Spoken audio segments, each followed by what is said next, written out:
Hello friends, welcome back ஸ்பெயினிஷான நண்பர்களே. இன்றைக்கி இந்த வீடியோவில் மிக மிக முக்கியமான ஒரு சோதிட தாள்களை தான் இந்த வீடியோவில் அதிரடியாக பார்க்க போகிறோம். 2026 ஜனவரி மாதத்தில் கடைசி 31 நாட்களுக்குள்ள பயங்கரமான சம்பவங்கள் நடக்கப் போவதாக ஒவ்வொரு ராசிக்காரங்களுக்கும் அறிகுறி தெரிகிறது. அதற்கு காரணம் என்னன்னா, கிரகங்களுடைய வலுவான மாற்றங்கள் தான்.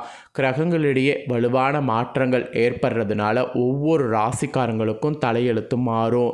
ஸோ தை பிறந்தா வழி பிறக்கும் என்ற பழமொழிக்கேற்ப தையுடைய முதல் 15 நாட்கள் ஜனவரி 31க்குள் இருக்குது. இந்த 31க்குள்ளே நடக்கக்கூடிய முக்கியமான விஷயங்களை பற்றி இந்த வீடியோவில் மிதுன ராசிக்காரங்களுக்கு ஷேர் பண்ண போகிறேன். மிதுனமில் பிறந்த ராசிக்காரங்க உங்கள் ராசி நட்சத்திரத்துக்கு என்ன மாதிரியான பலன்கள் கிடைக்கும் அப்படிங்கிறத தெரிஞ்சு அந்த பலன்களுக்கேற்ப நடந்து பலன் பெறுங்க. அது மட்டும் இல்லாமல் இந்த டைம் பார்த்திங்கன்னு வச்சுக்கோங்களேன், தையில் ஒரு சில பரிகாரங்கள் நீங்கள் செய்கிறதுனால இந்த வருடமே உங்களுக்கு சுபிட்சமாக இருக்கும். அதனால் அது என்ன பரிகாரம் அப்படிங்கிறதையும் உங்களுக்கு சொல்ல போகிறேன். முதல்ல உங்கள் ராசி நட்சத்திரத்துக்கு பலன்கள் என்ன கிடைக்குங்கிறத பாருங்கள். சிவன்மலை ஆண்டவர் உத்தரவில் எப்படி உத்தரவு பொருள் சமுதாயத்தில் சில தாக்கங்களை ஏற்படுத்துமோ அதுபோல் கிரகங்களால் சில தாக்கங்கள் இப்போ ஏற்படும் என்பது உங்கள் ராசிக்கு குறிப்பிடப்பட்டிருக்கு. அதனால் உங்கள் ராசிக்கு என்ன நடக்கும் அப்படிங்கிறத தெளிவாக இந்த வீடியோவில் நான் சொல்கிறத தெரிஞ்சு அதற்கேற்ப நடந்து பலன் பெறுங்க. ஃபஸ்ட்டு மிதுன ராசி மிருகசீரிடம் 3-4 பாதங்களில் பிறந்தவங்களுக்கு குறிப்பிடப்பட்டிருக்கு. தன்னம்பிக்கையோடு செயல்படக்கூடிய உங்களுக்கு இந்த தை 31க்குள்ளே பார்த்திங்கன்னு வச்சுக்கோங்களேன், நிறைய அதிர்ஷ்ட காற்று உங்கள் பக்கம் வீச போகிறது. தாசிநாதன் அஷ்டமஸ்தானத்தில் சஞ்சரிப்பதால் பெரிய யோகங்கள் உங்களுக்கு உண்டாகும். மறைந்த புதன் நிறைந்த செல்வத்தை தருவார் என்பது விதி. அவர் சூரியனோடு இணைந்து சஞ்சரிக்கும் போது புதத்திய யோகம் உண்டாகும். அதனால் ஜனவரி 31 வரை அஷ்டம சூரியன் பாதிப்பு குறையும். எந்த இடத்தில் இருக்கிறீர்களோ அந்த இடத்தில் தனித்துவம் பெறுவீர்கள். உங்கள் புத்திசாலித்தனமும் அனுபவம் இந்த நேரத்தில் உங்களுக்கு பெருசாக கை கொடுக்கும். எந்தவித நெருக்கடி வந்தாலும் அதை சமாளிக்கக்கூடிய சக்தி உங்களுக்குள்ளே ஏற்படும். சகாயஸ்தானத்தில் சஞ்சரிக்கக்கூடிய கேது உங்கள் முயற்சிகளை வெற்றியாக்குவார். நினைத்த வேலைகளை நடத்தி தருவார். மற்றவர்களால் முடிக்க முடியாத வேலையையும் முடித்து காட்டுவீங்க. தொழிலில் எதிரிகள் விலகி செல்வார். அதிர்ஷ்டக்காரகன் சுக்கிரனும் சாதகமாக சஞ்சரிப்பதால் பொன்பொருள் சேரும். பெண்கள் உங்கள் மனதில் இருந்த குறை நீங்கோ. வியாபாரத்தில் ஏற்பட்ட தடைகள் விலகி விற்பனையும் வருமானமும் அதிகரிக்கும். பணியாளர்களுக்கு மேல் அதிகாரிகளுடைய ஆதரவு கிடைக்கும். மாணவர்கள் படிப்பில் கூடுதல் கவனம் செலுத்துவது நல்லது. விளைச்சல் வீடு வந்து சேரும். அது மட்டும் இல்லாமல் விவசாயிகள் கவனமாக இருக்கணும். உங்கள் ராசி நட்சத்திரத்துக்கு இப்படிப்பட்ட மாற்றங்கள் ஏற்படும். இதற்கேற்ப நடந்துக்கணும் என்பது குறிப்பிடப்பட்டிருக்கு.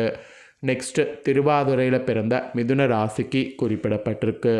புத்திசாலித்தனத்தோடு எதையுமே சாதிக்கக்கூடிய திறமை கொண்ட உங்களுக்கு இந்த தையில் பார்த்திங்கன்னு வச்சுக்கோங்களேன், ஜனவரி 31 வரை மிக யோகமான மாதமாக இருக்க போகுது.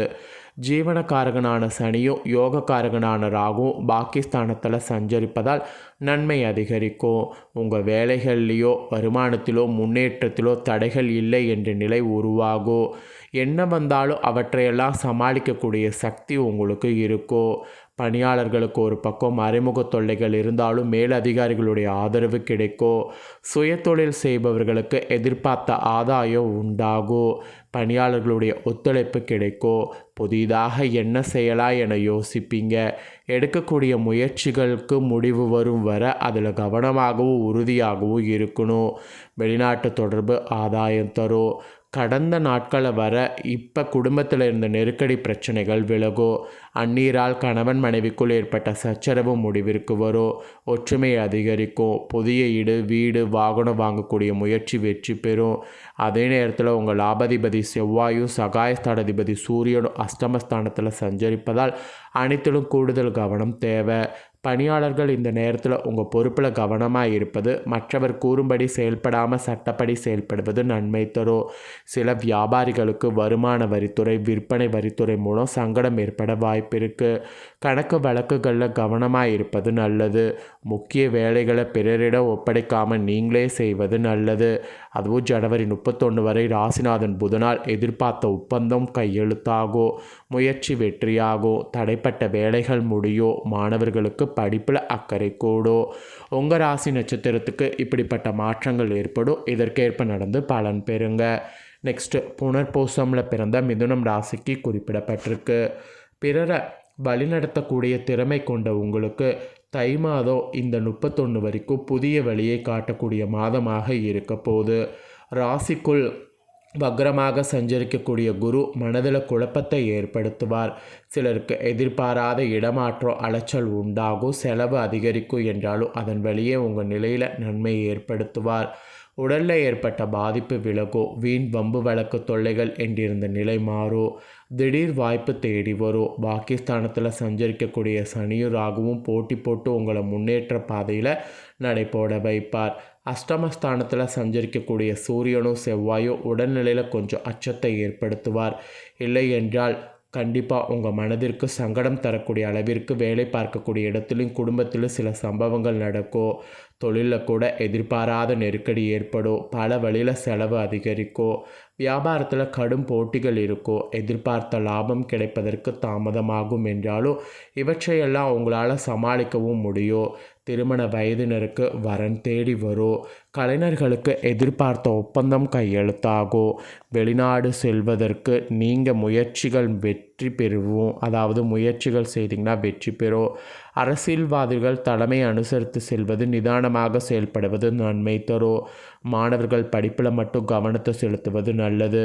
பெண்களுக்கு மனரீதியாக ஏற்பட்ட சங்கட விலகும், வயதானவர்களுக்கு ஏற்பட்ட உடல்நலக்குறைவு சற்று விலகும். ஸோ உங்கள் நட்சத்திரத்துக்கு இந்த மாதிரியான மாற்றங்கள் ஏற்படும் என்பது குறிப்பிடப்பட்டிருக்கு. இதுவரைக்கும் உங்கள் ராசி நட்சத்திரத்துக்கு என்ன மாதிரி மாற்றம் ஏற்படும் அப்படிங்கிறத சொல்லியிருக்கேன். சொன்னதை நீங்கள் தெரிஞ்சிருப்பீங்க. தெரிஞ்சதுக்கேற்ப நடந்து செயல்படுங்க. இப்போ நெக்ஸ்ட்டு நிரந்தர செல்வத்தை தரக்கூடிய தை மாத வழிபாடை சொல்ல போகிறேன். இந்த வழிபாடை இந்த மாதம் நீங்கள் செய்தீங்கன்னா ரொம்ப ரொம்ப ரொம்ப நல்லது. தை பிறந்தால் வழி பிறக்கும் என்று நம்ம அனைவருமே கேள்விப்பட்டு இருப்போம். 12 மாதங்களுக்கு ஒரு முறை வரக்கூடிய சிறப்பு மிகுந்த தை மாதம் பார்த்திங்கன்னு வச்சுக்கோங்களேன், ரொம்பவே அதிக மகிழ்ச்சியும் செல்வத்தையும் கொடுக்குற மாதமாக திகழ்கிறது. இதற்கு காரணம் என்னவென்றால் குரு பகவான் ரிஷபராசியிலிருந்து கொண்டு சூரிய பகவானை பார்க்கிறார். அதனால் இந்த தை மாதத்திற்கு இவ்வளவு சிறப்புகள் இருக்குது. இந்த முறையில் குரு சூரியனை பார்க்கும் பொழுது நம்மளுடைய பொருளாதாரத்தில் மிக சிறப்பான முன்னேற்றத்தை பெற முடியும். அந்த முன்னேற்றத்தை பெறுவதற்கு தை மாதத்தில் மகாலட்சுமி தாயாரை வழிபாடு செய்யக்கூடிய முறைன்னு ஒன்று இருக்குது. அதை தான் சொல்ல போகிறேன். பணம் இல்லாமல் யாராலும் வாழ்க்கையே வாழ முடியாது. ஒரு நாள் கூட கையில் பணம் இல்லாமல் நம்மால் இருக்க முடியாது. பணத்திற்கு அந்த அளவிற்கு முக்கியத்துவம் என்பது இருக்குது. ஒரு நாள் நம்ம கையில் 10 ரூபாய் வந்துவிட்டால் மறுநாள் அது 20 ரூபாயாக செலவாகி விடுகிறது. இதற்கு காரணம் என்னவென்று யாராலும் சொல்ல முடியாது. ஒரு இடத்துல நிலையாக இல்லாமல் சென்று கொண்டே இருக்கும் என்பதால் தான் இதற்கு செல்வம் என்றே பெயர். அப்பேற்பட்ட செல்வத்தை நிரந்தரமாக பெறுவதற்கு செய்யக்கூடிய தை மாத வழிபாடை தான் நான் உங்களுக்கு சொல்ல போகிறேன். ஒவ்வொரு நாளுமே ஒவ்வொரு விதமான திதி என்பது வரும். வளர்பிறை தேய்பிறை என்று 2 விதங்களில் திதிகள் வரும். இந்த திதிகள் ஒவ்வொன்றிற்கும் ஒவ்வொரு விதமான பலன் இருக்கிறது. அந்த ஒவ்வொரு திதிக்கும் ஒவ்வொரு தெய்வத்தை நாம் வழிபாடு செய்ய வேண்டும் என்று கூறப்படுது. நாமும் அந்த வழிபாடு செய்து கொண்டு தான் இருக்கிறோம். அப்படி தை மாதத்தில் வரக்கூடிய ஒவ்வொரு திதிக்கும் மிகப்பெரிய பலன்கள் என்பது இருக்குது. அந்த திதிக்குரிய தெய்வத்தை வழிபாடு செய்வதோடு கூட மகாலட்சுமி தாயாரை நாம் வழிபாடு செய்தோம் என்றால் நம்மால் இந்த வாழ்க்கையில் நிரந்தரமான செல்வத்தை பெற முடியும். இந்த வழிபாட்டுக்கு தினமும் நீங்கள் ஆலயம் செல்ல வேண்டும் என்று இல்லை. வீட்டில் இருக்கக்கூடிய மகாலட்சுமி தாயார் படத்திற்கு முன்பாக ஒரு நெய் தீபத்தை ஏற்றி வைத்து மகாலட்சுமி தாயாருக்கு ஏதாவது ஒரு இனிப்பு பொருளை வைத்து முழு மனதோடு மகாலட்சுமி தாயாரை வழிபாடு செய்தாலே அதற்குரிய பலன் என்பது உங்களுக்கு கிடைக்கும். இதோடு மட்டுமில்லாமல் வில்வ மரம், துளசி செடி போன்ற மகாலட்சுமியின் அம்சம் பொருந்திய செடிகளுக்கு மஞ்சள் கலந்த தண்ணீரை உங்கள் கைகளால் ஊற்றி மகாலட்சுமி தாயாரே அந்த செடியில் வாசம் செய்வது போல் உணர்ந்து அவளிடம் நிரந்தர செல்வ வேண்டும் என்று கேட்டால் நிச்சயம் மகாலட்சுமி தாயார் நமக்கு செல்வ செழிப்பை அருள்வார். மேலும் வீட்டில் காலையிலையும் மாலையிலையும் மகாலட்சுமியின் அஷ்டோகம் போன்றவற்றை ஒழிக்க செய்து நமக்கு தெரியக்கூடிய பட்சத்தில் நாமும் அந்த ஒழிக்கும் போதே கூற வேண்டும். நம்மளால் இயலக்கூடிய பட்சத்தில் மகாலட்சுமி தாயாருக்கு தாமரை மலர்களை வில்வேலைகளை வாங்கி சமர்ப்பித்து வழிபாடு செய்தோம் என்றால் இந்த தை மாதத்திலிருந்து நம்மளுடைய வாழ்க்கையில் செல்வ வளம் என்பது உயர ஆரம்பிக்கும். ஸோ மிகவும் சக்தி வாய்ந்த அற்புதமான 12 மாதங்களில் ஒரு முறை வரக்கூடிய இந்த தை மாதத்தை அனைவரும் தவற விடாமல் அனுதினமும் மகாலட்சுமி தாயாரை வழிபாடு செய்து நிரந்தரமான செல்வத்தை பெற்று சிறப்போடு வாழணுங்கிறதுனால தான் இந்த வீடியோவில் இதை ஷேர் பண்ணதை தெரிஞ்சிருப்பீங்க. தெரிஞ்சதுக்கேற்ப நடந்து பயன் பெறுங்க. இந்த வீடியோவை உங்கள் ஃப்ரெண்ட்ஸ் ஃபேமிலிக்கும் ஷேர் பண்ணுங்கள். உங்கள் ஃப்ரெண்ட்ஸ் ஃபேமிலியில் இருக்கிறவங்களும் மிதுன ராசிக்காரங்க இதை பார்த்து பயன் பெறட்டும். இதே போல் புதிய தோள்களை தெரிந்து கொள்ள மறக்காமல் சேனலை சப்ஸ்கிரைப் பண்ணுங்கள், கூட பெல் பண்ண ப்ரெஸ் பண்ணுங்கள். அப்போ தான் நான் போகிற மற்ற அப்டேட்டான வீடியோ உடனுக்குடனே தெரிஞ்சு பயன் பெற முடியும். சப்ஸ்கிரைப் பண்ணுங்கள். வேறொரு வீடியோவில் சந்திக்கிறேன். நன்றி, வணக்கம்.